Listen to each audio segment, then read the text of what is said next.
ಬಣ್ಣ ತಿಂದು ಸಿಹಿ ಹಣ್ಣ ಕೊಡುವ ಮರ ನೀಡಿ ನೀಡಿ ಮುಕ್ತ.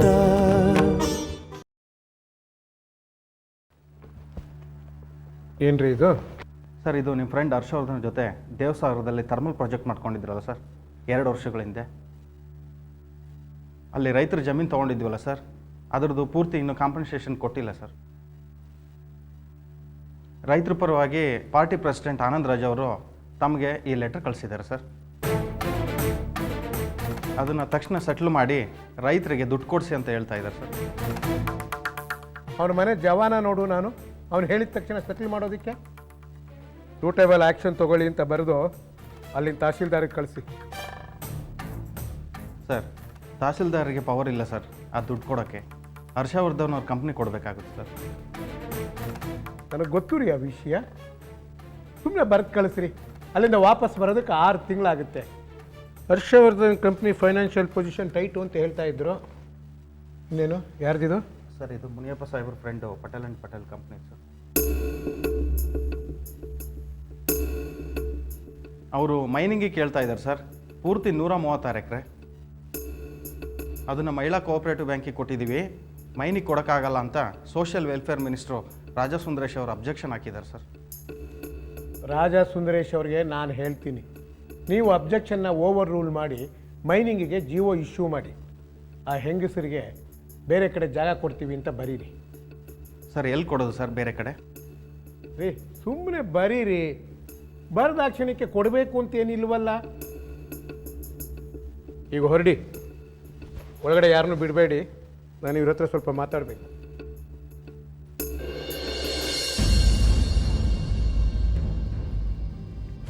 ನಮಸ್ಕಾರ ಸರ್. ನಮಸ್ಕಾರ ಅಂದ್ರಾಜ್ ಅವರೇ. ಏನಿಷ್ಟೊತ್ತಲ್ಲಿ? ಏನಿಲ್ಲ ಸರ್, ಮಲಗಿದ್ದೆ ಸರ್, ನಿದ್ದೆ ಬರಲಿಲ್ಲ. ಏನಾದರೂ ಓದೋಣ ಅಂತ ಪ್ರಯತ್ನ ಮಾಡಿದೆ, ಓದೋಕ್ಕೂ ಆಗಲಿಲ್ಲ. ಯಾರಾದರೂ ಭಾಳ ಬೇಕಾದ ಹತ್ರ ಕೂತ್ಕೊಂಡು ಮಾತಾಡಬೇಕು ಅಂತ ಅನ್ನಿಸ್ತು. ನನ್ನ ನೋವು ಅರ್ಥ ಆಗೋದು ತಮ್ಮೊಬ್ಬರಿಗೆ, ಅದಕ್ಕೋಸ್ಕರ ಬಂದೆ ಸರ್.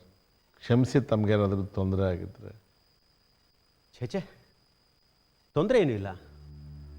ತುಂಬ ದುಃಖದಲ್ಲಿರೋ ಹಾಗಿದೆ.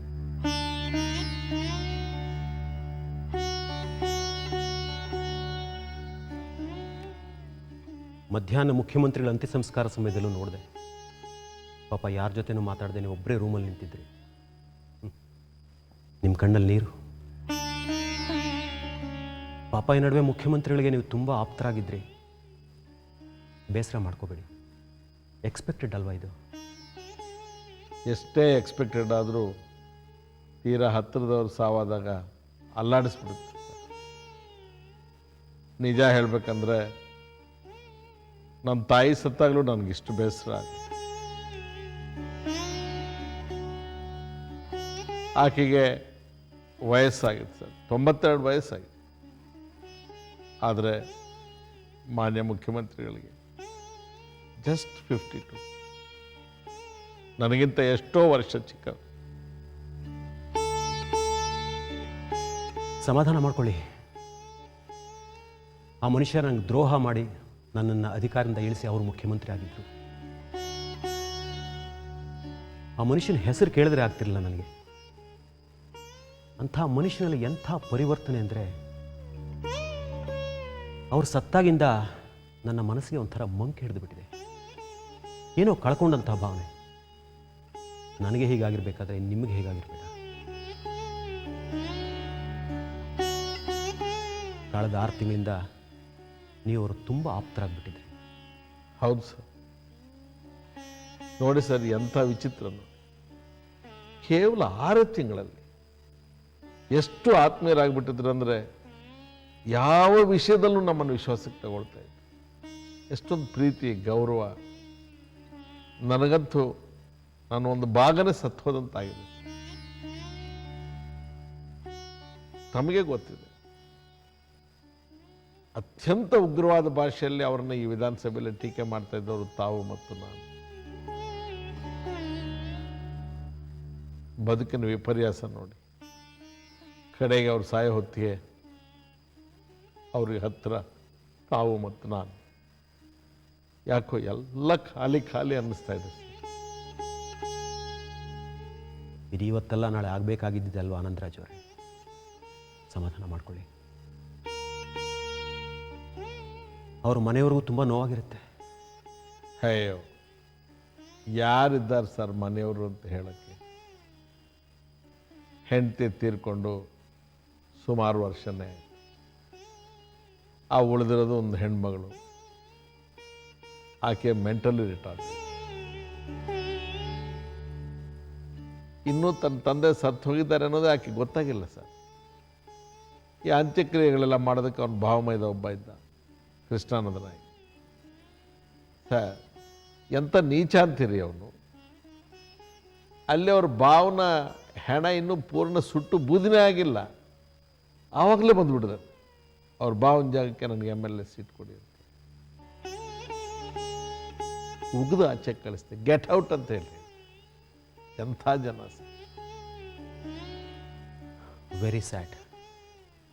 ಈಗ ಮುಂದೆ ನಾನೇನು ಹೇಳಲಿ ಸರ್, ಹಿರಿಯವ್ರು ತಾವಿದ್ದೀರಿ, ಇನ್ನು ಮುಂದೆ ಏನು ಅಂತ ನೀವೇ ಹೇಳಬೇಕು ಸರ್. ಅಂದರೆ ಸರ್, ಮುಖ್ಯಮಂತ್ರಿಗಳು ಕಳೆದ 6 ತಿಂಗಳಿಂದ ಈ ರಾಜ್ಯ ರಾಜಾನಂದ ಸ್ವಾಮಿ ಕೈಗೆ ಹೋಗಬಾರ್ದು ಅಂತ ಹೇಳಿ ಏನೆಲ್ಲ ಪ್ರಯತ್ನ ಪಟ್ಟರು ಅಂತ ತಮಗೆ ಚೆನ್ನಾಗಿ ಗೊತ್ತಿದೆ. ಒಂದೇ ಒಂದು ಹೊಸ SEZಗೆ ಅವಕಾಶ ಕೊಡಲಿಲ್ಲ. ಈ ಲ್ಯಾಂಡ್ ಮಾಫಿಯಾದಿಂದ ರಾಜ್ಯನ ರಕ್ಷಣೆ ಮಾಡಬೇಕು ಅಂತ ಹೇಳಿ ಹೊಸ ಲೆಜಿಸ್ಲೇಷನ್ ಜಾರಿಗೆ ತಂದು ಇವನ್ನೆಲ್ಲ ಕಂಪ್ಲೀಟ್ ಹದ್ದುಬಸ್ತಲ್ಲಿ ಇಟ್ಟಿದ್ದರು. ಬಜೆಟಲ್ಲಿ ರೈತರಿಗೆ ತಾವು ಬೆಳೀತಕ್ಕಂಥ ಉತ್ಪನ್ನಕ್ಕೆ ಪ್ರೋತ್ಸಾಹದಾಯಕವಾದಂಥ ಬೆಲೆ ಅನೌನ್ಸ್ ಮಾಡಿ ಅನೇಕ ಪ್ರಗತಿಪರ ಕೆಲಸಗಳನ್ನು ಮಾಡಿದ್ರು. ನಿಮಗೆ ಗೊತ್ತು. ನಿಮ್ಮ ಅಡ್ವೈಸ್ ಇತ್ತು, ಮಾಡಿದ್ರು. ನನ್ನ ಅಡ್ವೈಸ್ ಏನು ಸರ್ ಮಹಾ? ಇಷ್ಟೊಂದು ಆಡಳಿತದ ಅನುಭವ ಇರ್ತಕ್ಕಂಥವ್ರು, ತಮ್ಮ ಅಡ್ವೈಸು ಸಹ ಇದೆ ಇದರಲ್ಲಿ. ಆದರೆ ಒಂದು ಮಾತು ಹೇಳ್ತೀನಿ ಸರ್, ತಾವು ಅಡ್ವೈಸ್ ಮಾಡಬಹುದು, ನಾನು ಅಡ್ವೈಸ್ ಮಾಡಬಹುದು. ಒಳ್ಳೆಯ ಅಡ್ವೈಸು ಅಂತ ಹೇಳಿ ಅದನ್ನು ತೆಗೆದುಕೊಳ್ತಕ್ಕಂಥ ಮನಸ್ಸು ಅಷ್ಟು ದೊಡ್ಡ ಸ್ಥಾನದಲ್ಲಿರ್ತಕ್ಕಂಥವ್ರಿಗೆ ಇರಬೇಕಲ್ಲ ಸರ್. ಮುಖ್ಯಮಂತ್ರಿಗಳಿಗೆ ಅಂಥ ದೊಡ್ಡ ಮನಸ್ಸಿದೆ. ಈ ರಾಜಾನಂದ ಸ್ವಾಮಿ ರಾಜ್ಯದ ಮುಖ್ಯಮಂತ್ರಿ ಆದರೆ ನಾವು ಅಡ್ವೈಸ್ ಕೊಡೋಕೆ ಹೋದ್ರೆ ಏನು ಹೇಳ್ತಾರೆ ಗೊತ್ತಾ ಸರ್? ಸಾಕಪ್ಪ, ನೀವೆಲ್ಲ ಅಡ್ವೈಸ್ ಕೊಟ್ಟು ಉದ್ಧಾರ ಮಾಡಿದ್ದು, ಬಾಯಿ ಮುಚ್ಕೊಂಡು ಬಿದ್ದಿರಿ ಅಂತ ಹೇಳ್ತಾನೆ. ಈ ರಾಜ್ಯದ ಗತಿ ಏನಾಗಬೇಕು ಸರ್? ಈಗ ರಾಜಾನಂದ ಸ್ವಾಮಿಯವರು ಮುಖ್ಯಮಂತ್ರಿ ಆಗ್ತಿದ್ದಾರಾ? ಸರ್, ಇನ್ನು ಯಾರಿದ್ದಾರೆ ಈ ಪಕ್ಷದಲ್ಲಿ? ಮೋಸ್ಟ್ ಪವರ್ಫುಲ್ ಮ್ಯಾನ್ ಆತಾನೆ ಅಲ್ಲ, ನೀವೇ ಆಗ್ಬೋದಲ್ಲ. ನನ್ನ ಯಾರು ಕೇಳ್ತಾರೆ? ನಾನು ಕರ್ಣ ಇದ್ದ ಹಾಗೆ. ದುರ್ಯೋಧನ ಜೀವಂತಿರೋರಿಗೆ ಕರ್ಣನಿಗೆ ಗೌರವ. ದುರ್ಯೋಧನ ತಲೆ ಕೆಳಗೆ ಬಿದ್ದ ಮೇಲೆ ಯಾರು ಕೇಳ್ತಾರೆ ಸರ್? ಇಡೀ ಅಟ್ಟಾಸ ಎಲ್ಲ ಶಕುನಿದು, ದುಶ್ಯಾಸನ. ಹೈಕಮಾಂಡ್ ಅವರು ಶಾಸಕರ ಅಭಿಪ್ರಾಯ ಕೇಳಕ್ಕೆ ಬರ್ತಿದ್ದಾರೆ. ಮುಖ್ಯಮಂತ್ರಿಗಳು ಜೀವಂತಿದ್ದಾಗಲೇ ಅವ್ರ ಕಡೆಗಿದ್ದಿದ್ದು ಕೇವಲ 40 ಜನ. ರಾಜಾನಂದ ಸ್ವಾಮಿ ಕಡೆಗೆ 110 ಜನ ಇದೆ. ರಾಜಾನಂದ ಸ್ವಾಮಿ ತಾನು ಈಗಾಗಲೇ ಮುಖ್ಯಮಂತ್ರಿ ಆಗೋಗಿದ್ರಿ ಅಂತ ಹೇಳಿ ಬೀಗ್ತಾ ಇದ್ದಾನೆ.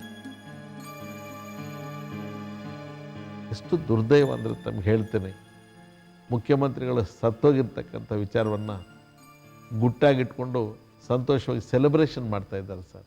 ಎಂಥ ನೀಚರು ನೋಡಿ.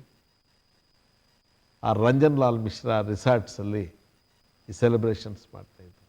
ಒಂದು ಕಡೆಗೆ ಸೆಲೆಬ್ರೇಷನ್ ತಯಾರಿ, ಮತ್ತೊಂದು ಕಡೆಗೆ ಹೈಕಮಾಂಡ್ನವರು ಶಾಸಕರ ಅಭಿಪ್ರಾಯ ಕೇಳೋದಕ್ಕೆ ಡೆಲ್ಲಿಯಿಂದ ಬರ್ತಾಯಿದ್ರು.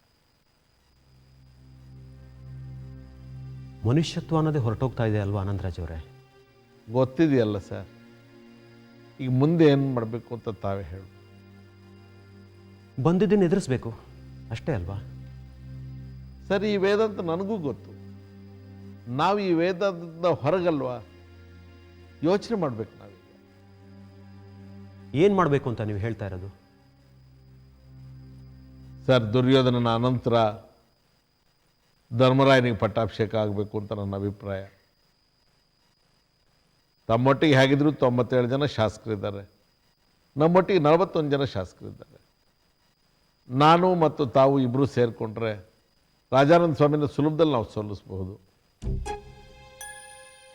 ತಾವು ಪುನಃ ಮುಖ್ಯಮಂತ್ರಿಯಾಗಿ ಅಧಿಕಾರ ಸ್ವೀಕಾರ ಮಾಡಿದ್ರೆ ರಾಜ್ಯಕ್ಕೆ ಒಂದು ಒಳ್ಳೆ ದಿನ ಬರುತ್ತೆ ಸರ್. ಅದು ಹೇಗೆ ಸಾಧ್ಯ? ನಿಮ್ಮ MLAಗಳು ನನಗೆ ಓಟ್ ಹಾಕಿದ ತಕ್ಷಣ ಪಕ್ಷಾಂತರ ಆಗುತ್ತೆ, ತಮ್ಮ ಸೀಟ್ ಕಳ್ಕೊತಾರೆ, ಪುನಃ ರಾಜಾನಂದ ಸ್ವಾಮಿಗೆ ಮೆಜಾರಿಟಿ ಸಿಗುತ್ತೆ. ಸರ್, ಒಂದು ವೇಳೆ ನಿಮ್ಮ ಶಾಸಕಾಂಗ ಪಕ್ಷ ತಮ್ಮ ನಾಯಕತ್ವದಲ್ಲಿ ಒಂದು ಸರ್ವಾನುಮತ ನಿರ್ಣಯ ತೆಗೆದುಕೊಂಡು ನಮ್ಮ ಶಾಸಕಾಂಗ ಪಕ್ಷದ ಜೊತೆಗೆ ಮೆರ್ಜ್ ಆದರೆ ಆವಾಗ ಈ ಪಕ್ಷಾಂತರ ನಿಷೇಧ ಕಾಯ್ದೆ ಇದೆಯಲ್ಲ, ಇದರ ಅಡ್ಡನೇ ಬರೋದಿಲ್ಲ. ತಾವು ಸರ್ವಾನುಮತವಾಗಿ ನಾಯಕರಾಗಿ ಆಯ್ಕೆಯಾಗಿರ್ತೀರಿ. ಶಾಸಕರಿಗೆ ಯಾರಿಗೂ ಕೂಡ ಸದಸ್ಯತ್ವದ ಅನರ್ಹದ ಪ್ರಶ್ನೆ ಉದ್ಭವಿಸೋದಿಲ್ಲ. ಎಲ್ಲರೂ ನಿಮ್ಮ ಪಕ್ಷ ಸೇರಿಬಿಟ್ರೆ ವಿರೋಧ ಪಕ್ಷವೇ ಬೇಡವಾ? ಇದಕ್ಕಿಂತ ಪ್ರಜಾಪ್ರಭುತ್ವ ಕೊಲೆ ಬೇಕಾ?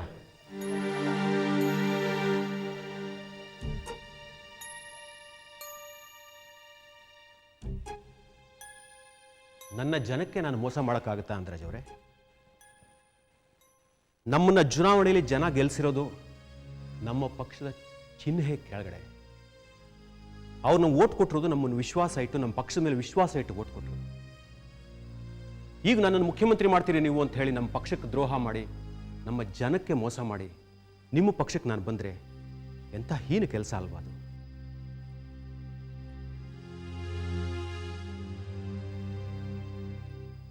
ಸರಿ, ಹಾಗಾದ್ರೆ ಏನು ಉಳಿಯುತ್ತೆ? ಶಶಿ, ಸೌಂಡ್ ಕಮ್ಮಿ ಮಾಡು.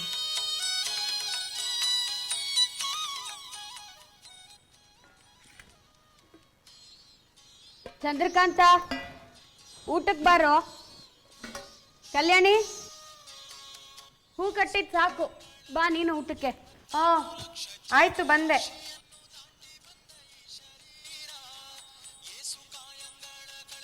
ಮಿಸ್ಟರ್ ಶಶಿಕಾಂತ್ ಶಂಕರ್ ಮೂರ್ತಿಗಳೇ, ಊಟಕ್ಕೆ ಬನ್ನಿ. ನಮ್ಮನೇಲಿ ವಾಲ್ಗ ಇಲ್ಲ, ವಾಲ್ಗ ಊದಿಸಿ ನಿಮ್ಮನ್ನು ಊಟಕ್ಕೆ ಕರೆಯೋಕ್ಕೆ. TV ಆಫ್ ಮಾಡುವಾ? ಗೊತ್ತು, ಹೋಗೆ ದುಮ್ಮಿ. ಬಾರೋ ಬೇಗ. ನೀವು ಬಿಡಿ ಅದಕ್ಕೆ, ನಾನು ಬಡಿಸ್ತೀನಿ. ಏನು ಅಡುಗೆ ಇವತ್ತು? ಮುಖ್ಯಾಂಶಗಳ ವಿವರ. ರಾಜ್ಯದ ಮುಖ್ಯಮಂತ್ರಿಗಳಾಗಿದ್ದ ನಾಗಾನಂದ್ ನಾಯಕ್ ಅವರ ಹಠಾತ್ ನಿಧನ ನಂತರ ಮುಂದಿನ ಮುಖ್ಯಮಂತ್ರಿ ಸ್ಥಾನದಲ್ಲಿ ಮಾನ್ಯ ಉಪಮುಖ್ಯಮಂತ್ರಿಗಳಾಗಿರುವ ರಾಜಾನಂದ್ ಸ್ವಾಮಿಯವರು ಮುಂದುವರಿಯಲಿದ್ದಾರೆಂದು ಹೈಕಮಾಂಡ್ನಿಂದ ರಾಜ್ಯಕ್ಕೆ ಆಗಮಿಸಿರುವ ಹರದೇವ್ ಪಾಟೀಲ್ ರವರು ತಿಳಿಸಿದ್ದಾರೆ. ಅಣ್ಣ, ಅಕ್ಕ, ಎಲ್ರು ಬನ್ನಿ ಒಂದು ನಿಮಿಷ.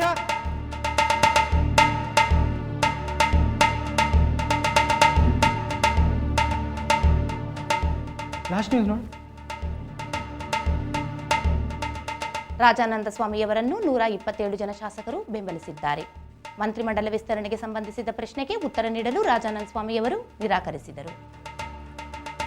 ಆದರೆ ಗೃಹ ಖಾತೆಯನ್ನು ತಾವೇ ಇಟ್ಟುಕೊಳ್ಳುವುದಾಗಿ ನಮ್ಮ ವರದಿಗಾರರು ಕೇಳಿದ ಇನ್ನೊಂದು ಪ್ರಶ್ನೆಗೆ ಉತ್ತರಿಸಿದರು. ನಾಳೆ ಬೆಳಗ್ಗೆ 10:30 ರಾಜಾನಂದ ಸ್ವಾಮಿಯವರು ಮುಖ್ಯಮಂತ್ರಿಯಾಗಿ ಪ್ರಮಾಣ ವಚನ ಸ್ವೀಕರಿಸಲಿದ್ದಾರೆ.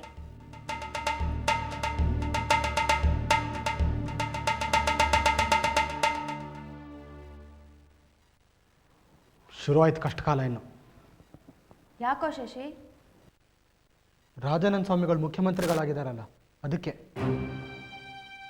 ಅವ್ರು ಚೀಫ್ ಮಿನಿಸ್ಟರ್ ಆದ್ರೆ ನೀನ್ ಯಾಕೋ ಕೋಪ ಮಾಡ್ಕೊಂಡು TV ಆಫ್ ಮಾಡಿದೆ? ಅವ್ರು ಚೀಫ್ ಮಿನಿಸ್ಟರ್ ಆಗಲ್ಲ ಅಂತ ಯಾರ ಹತ್ರ ಆದ್ರೂ ಬೆಟ್ ಕಟ್ಟಿದ್ಯಾ? Will you stop it?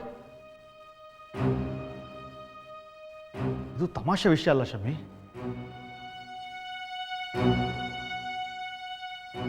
ಯಾಕೋ ಚಂದ್ರಕಾಂತ ಹಾಗೆ ರೇಗ್ತಿದ್ಯಾ? ಏನಾಯ್ತು? ರಾಜಾನಂದ್ ಸ್ವಾಮಿ ಬಗ್ಗೆ ಎಲ್ಲೂ ಒಳ್ಳೆಯ ಅಭಿಪ್ರಾಯ ಇಲ್ಲ. ಅದು ಅಲ್ಲದೆ ರಂಜನ್ ಲಾಲ್ ಮಿಶ್ರಾಗೆ ಅವನೇ ಗಾಡ್ ಫಾದರ್ ಅಂತೆ.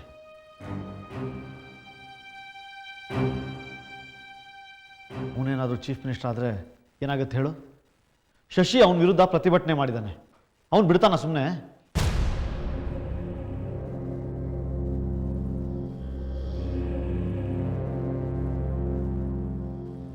ರಾಜು ಕೊಲೆ ಕೇಸ್ನ ಏನು ಮಾಡ್ತಾರೋ ಅಂತ ಭಯ ಆಗ್ತಿದೆ ನನಗೆ. ದೇಶಪಾಂಡೆ ಮಾವನ ಸಿಕ್ಸಾಕಕ್ಕೆ ಟ್ರೈ ಮಾಡ್ತಿದ್ದಾರೆ ಅವರೆಲ್ಲ. ಹಳೆ ಮುಖ್ಯಮಂತ್ರಿಗಳು ಕೇಸ್ನ CBIಗೆ ಒಪ್ಪಿಸ್ತೀನಿ ಅಂತ ಹೇಳಿದರು. ಆದರೆ ಇವಾಗ ರಾಜಾನಂದ ಸ್ವಾಮಿ CM ಆಗಿದ್ದಾರಲ್ಲ.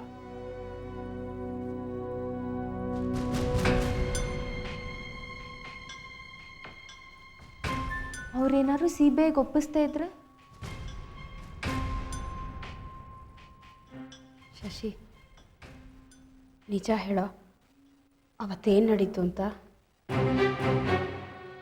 ಎಷ್ಟು ಸತಿ ಹೇಳೋದಕ್ಕ, ನಾವು ಅವತ್ತು ರುದ್ರಾಕ್ಷಿಪುರದ ಕೆರೆ ಹತ್ರ ಹೋಗಿದ್ದು ನಿಜ. ಆದರೆ ಬುಲೆಟ್ ಸೋಮನ್ನ ಭೋಜನ ಡ್ರಾಪ್ ಮಾಡಿ ನಾವು ಅಲ್ಲಿಂದ ವಾಪಸ್ ಬಂದ್ವಿ ಅಷ್ಟೇ. ಮತ್ತೆ ನಿನ್ನ ಶರ್ಟಲ್ಲಿ ರಕ್ತದ ಕಲೆ ಇತ್ತು.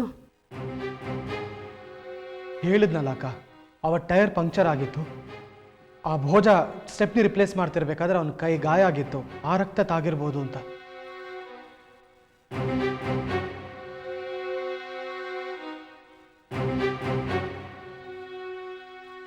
ಶಶಿ, ಯಾವುದಕ್ಕೂ ನೀನು ಆ ಶರ್ಟ್ನ ಬಚ್ಚಿಟ್ಬಿಡು. ಬಚ್ಚಿಡೋದು ಬೇಡ, ಸುಟ್ಟು ಹಾಕ್ಬಿಟ್ರೆ ಹೇಗೆ? ಸುಟ್ಟಾಕೋದು ಬೇಡ, ಕ್ರಿಮಿನಲ್ ಅಫೆನ್ಸ್ ಆಗುತ್ತೆ. ಬಚ್ಚಿಡೋದೇ ಒಳ್ಳೆಯದು. ಮಾವನ್ನ 2 ಸಲ ಎನ್ಕ್ವೈರಿ ಮಾಡಿದಾರಂತೆ ಪೊಲೀಸ್ನವರು. ನೀನು ಮಾವನ ಜೊತೆ ಹೋಗಿದ್ದೆ ಅನ್ನೋದು ಪೊಲೀಸ್ನವರು ಗೊತ್ತಾಗಿರೋದು ಕಣೋ. ದೇಶಪಾಂಡೆ ಮಾವ ಖಂಡಿತ ಕೊಲೆ ಮಾಡಿರಲ್ಲ. ಆದರೂ ಆ ಪೊಲೀಸ್ನವ್ರ ಅನುಮಾನಕ್ಕೆ ಯಾಕೋ ಆಸ್ಪದ ಕೊಡೋದು?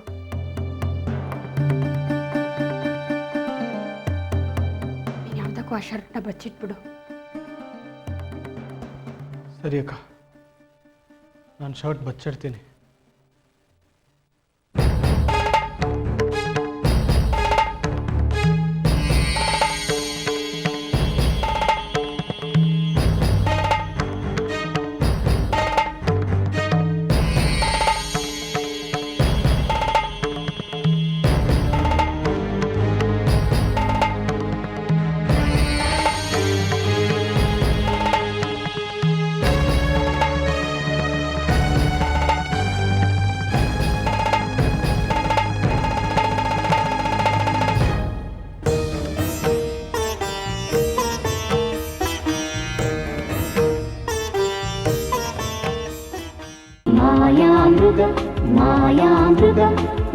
ಮಾಯಾಮೃಗವೆಲ್ಲಿ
ಮಾಯಾಮೃಗ ಮಾಯಾಮೃಗ ಮಾಯಾಮೃಗವೆಲ್ಲಿ ಮಾಯಾಮೃಗ ಮಾಯಾಮೃಗ